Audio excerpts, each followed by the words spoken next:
Morning everyone! So kakatapos ko lang pong maligo. So it's our first day here in Stockholm, Sweden at hindi natin alam kung anong i-expect natin. So sana maganda yung weather, no? Sana hindi ganong kalamig. This is my room. So simple lang yung room ko. Kasi 3 days tayo dito. Mas prepare ko naman to kasi yung may kasama ako sa room. Kaso nga lang wala siyang bintana. Hindi ko alam pero yung nag-book naman ako, akala ko may bintana pero hindi ata yun yung na-book ko. Pero okay lang kasi sobrang lamig. Hindi ko naman need ng bintana kasi hindi mo din na nabubuksan sa sobrang lamig dito. Yung first na lugar na pupuntahan natin, syempre maghahanap tayo muna ng kung saan tayo kakain yung ating breakfast. Excited na ako, guys. See you soon and good morning everyone. This is my outfit.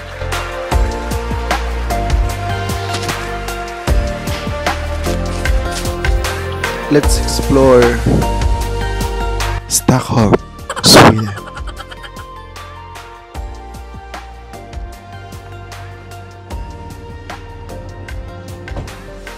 Oh, here we are. May mga snow.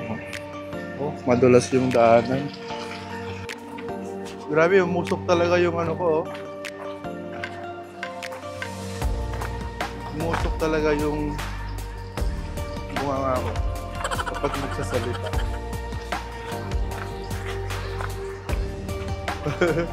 Para akong nagbe-vape. Kasi umusok yung, diba? Feel natin yung lamig, guys. May ano dito, Thailand massage. Ayan, Thailand massage. Dito pala yung way. Sana may makita tayong kapihan. So, here you go, guys. Ito yung parang pinaka city center nila. Chimichurri, Argentina. Persian.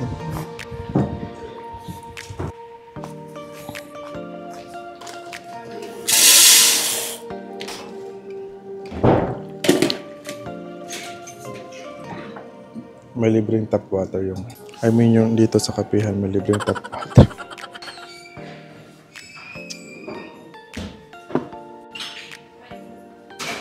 So guys, ito yung ating coffee.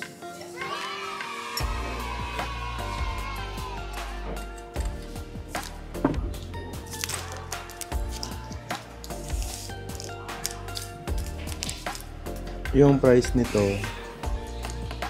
around 5 euro. Isang ganito 5 euro siya. Parang siyang Starbucks na 3 euro lang ang coffee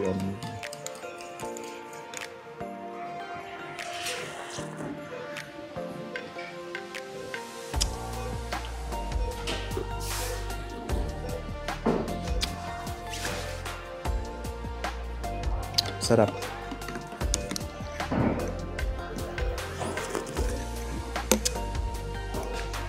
Sarap ng kape nila, guys.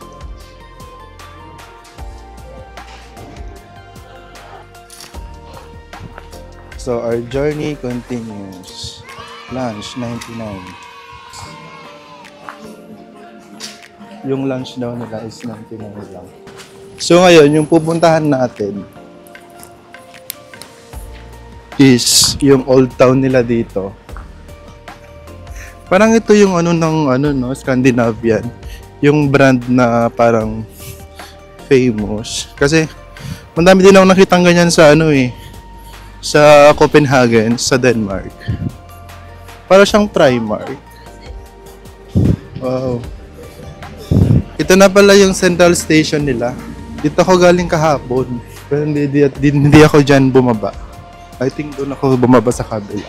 So yan yung central station nila. Pero yung pupuntahan natin, diretso lang tayo. Okay. Stockholm City Food Hall. And guys, so we are in Drottninggatan. Hindi ko alam paano pronounce yan, pero Yan yung address niya. Yung tram nila, oh. Yung daanan ng mga kotse sa kanan tram, same lang siya. Parang sa Italy. Ang linis ng Sweden, guys. Kung makikita nyo naman, no, walang masyadong kalat.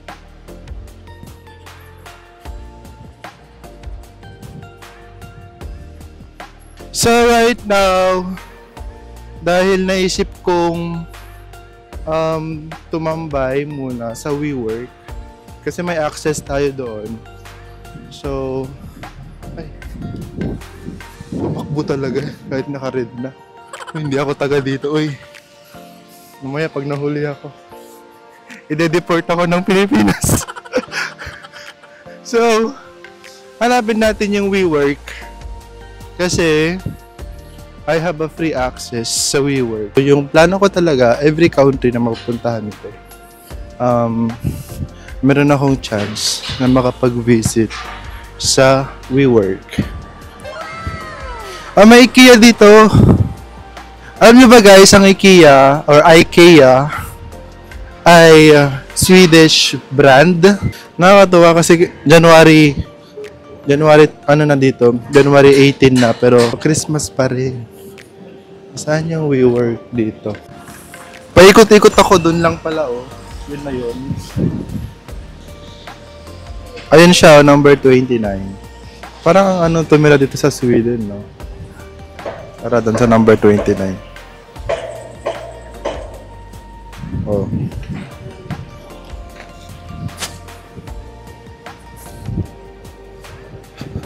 So guys, andito na tayo. May Starbucks dun, no? May nagpapabili sa akin ng Starbucks. Dito na siya. Number 29. Oo, dito. Try natin pumasok. Tutulak mo pala. So, saan dito yung WeWork? Hindi ko alam kung saan. Baka sa taas. Try natin pumunta ng taas. Ang taas din niya, ah. So, dito na guys. So, kailangan mo lang talagang hitap yung mo. Yung pass mo. Nakalagay dito, welcome to Urbanscape if you are visitor to WeWork. Yan. So, dito guys. So, may card naman ako. Tatap natin yung ating card. So, andito tayo ngayon guys sa loob ng WeWork. Working space. Ang laki pala niya.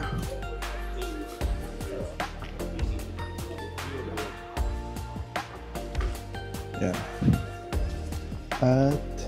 At ito guys yung free coffee. Kung gusto mong magkape, free lang siya. So ngayon, pupunta tayo sa taas. I-tour ko muna kayo dito sa WeWork, Stockholm, Sweden. Ang laki, ah. And then, meron ding kusina dito kung gusto mong magluto. Nanap ko yung toilet. Nagulat ako sa sign. Akala ko buntis nung una. Tapos naganap ako ng sign ng panlalaki. Lahat kasi ganyan. Tapos nung akala ko parang transgender or whatsoever. Yun pala unisex. Ano ba yan?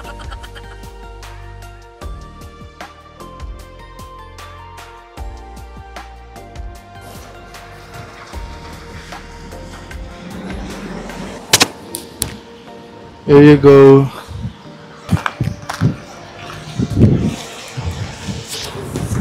Yung taxi nila dito, kulit lang.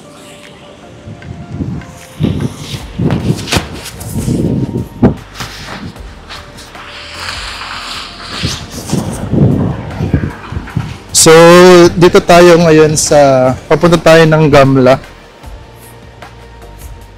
Sa old town ng Stockholm.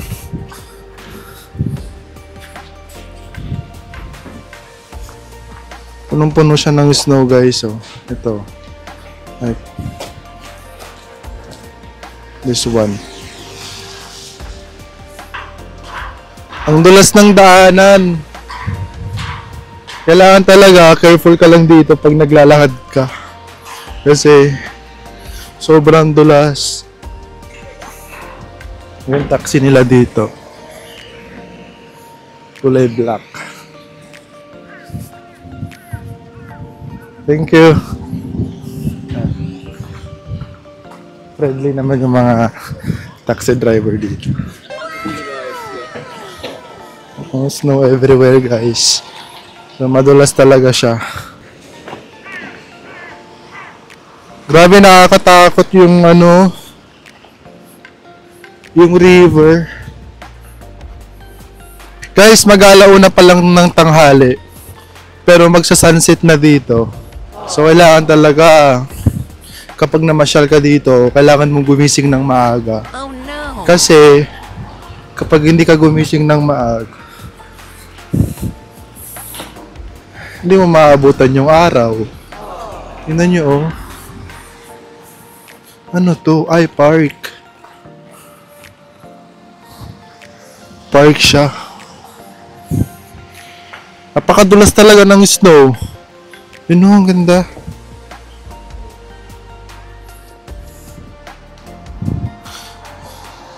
Nakaka-depress. Napaka-depressing ng weather. Tapos, ng mga lugar. Alam mo yun, yung mag-isa ka dito. Nakaupo. Tapos nagmumuni-muni, tapos malamig, tapos walang masyadong tao. 'Di ba? Grabe.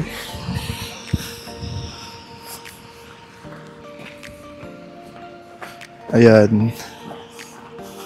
Buti hindi siya nag-snow kasi pag nag-snow, baka hindi tayo makapasyal. Although maganda naman. Maganda siya panoorin. Maganda siya tignan kasi white na white. Pero, hindi ka makakapasyal. So, it's really nice. Napaka-peaceful naman dito.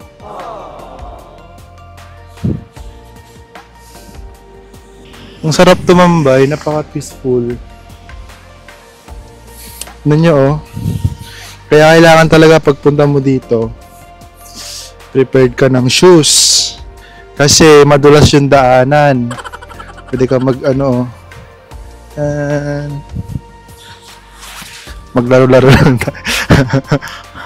Laro-laro lang tayo. So, andito ako ngayon sa Strom Park. Ang hirap basahin, guys. Sarap maglakad dito, tahimik, walang problema, ganda ng weather.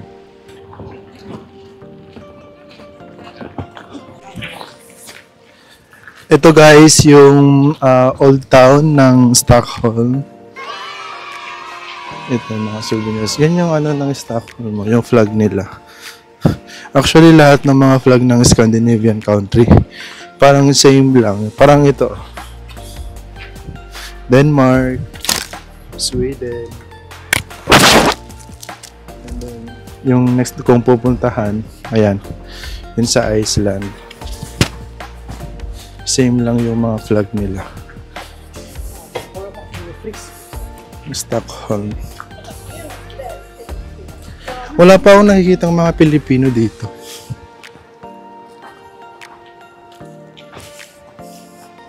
Actually, wala naman kasi masyadong tao. Ayan, may mga kapihan din. Uy, Christmas pa rin. Christmas pa rin dito. Yun, cute, oh. Ang dami nilang souvenirs, oh.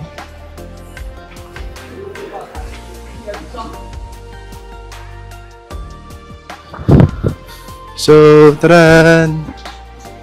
Anong meron dito? Old town kasi siya, guys. So, maraming pasikot-sikot. Coffee, Jerusalem. Uy, ano siya? Kebab. Jerusalem kebab. Nakakagutom tuloy. So, pag kumain ka daw nun, para ka na rin nakapunta ng Jerusalem. And, oh, anong niyan? Kwento niyan. Meron silang ano, Mr. Churros. Eh? Sabi ng mong titinda, pasok daw ako sa ano. Pero, punta ako mag-churros sa Sweden, taga Spain ako, ang daming churros dun. Pinakita ko lang guys, na may churros din pala dito. Pero ang nakalagay, Spanish churros.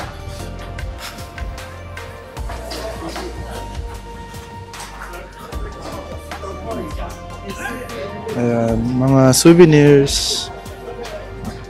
Handmade. Souvenirs. Lunch. 99. 99. Guys, punta tayo ngayon dito sa port. Tingnan natin kung anong meron dito. Baka madulas pa. Baka tayo. Charan! Grabe no, kahit ano ka lang dito, maupo ka lang, tapos magtambay ka. So right now, we are here in Stockholm Port. Oops! Madulas talaga siya guys. So kailangan talaga maging maingat ka pag pumunta ka dito. At dapat wear the right shoes para talaga sa snow kasi talagang madulas po siya. Ayun. Ayun, sarap maglaro ng ano dito, ng ice. Ang ganda ng Old Town. Inisip ko talaga doon ako mag-stay sa Old Town kaso medyo malayo siya sa Central Station. Ito ba nga yung dating ko dito is madaling araw na. So, nag-hesitate ako na doon kunin. Pero, kung mag-stay kayo dito sa Stockholm, I recommend na dito kayo mag-stay sa Ganla or sa Old Town kasi walking distance lang lahat ng mga mapupuntahan. Kung gusto niyo ng Old Town. Pero kung gusto niyo naman ng medyo modern, ganon, dun kayo sa may tabi ng Central Station. So, guys, ang ganda dito. So, gutom na tayo. So, tara na kumain. Kaya na pa ako naghahanap ng kakainan. Nagkape lang tayo kanina. So, wala pa tayong kain. So, tara na. At let's go.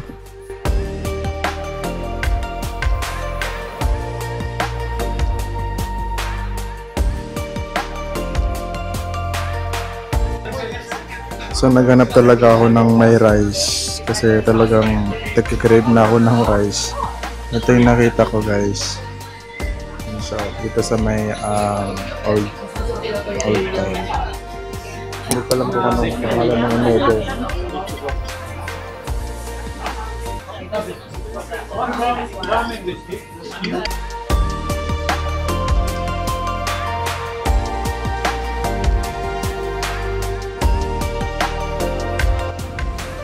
Tingin tayo ng mga souvenirs. Hello. Mga magnet 30. So parang 3 euro isa. Tingin tayo ng mga souvenirs. So meron tayong mamabiling souvenirs para sa inaanak.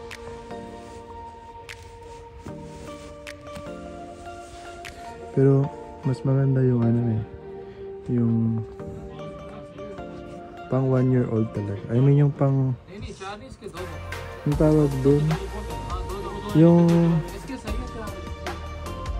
sige, kaya mo yan. Sweden, Stockholm. Ano doon? Parang ganda. How much is this? 60. On the back side. 60.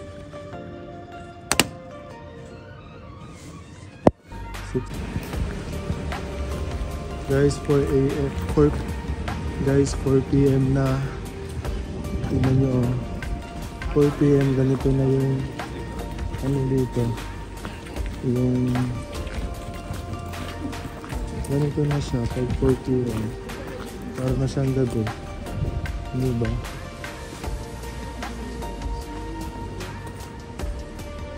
So parang namamasyal na ako sa gabi. Wala ng araw. Kaya talagang kailangan mong gumising ng maaga. Trust me, I'm nurse. I love Swedish boys. Trust me, I'm a doctor. Trust me, I'm engineer. Trust me, I'm a teacher.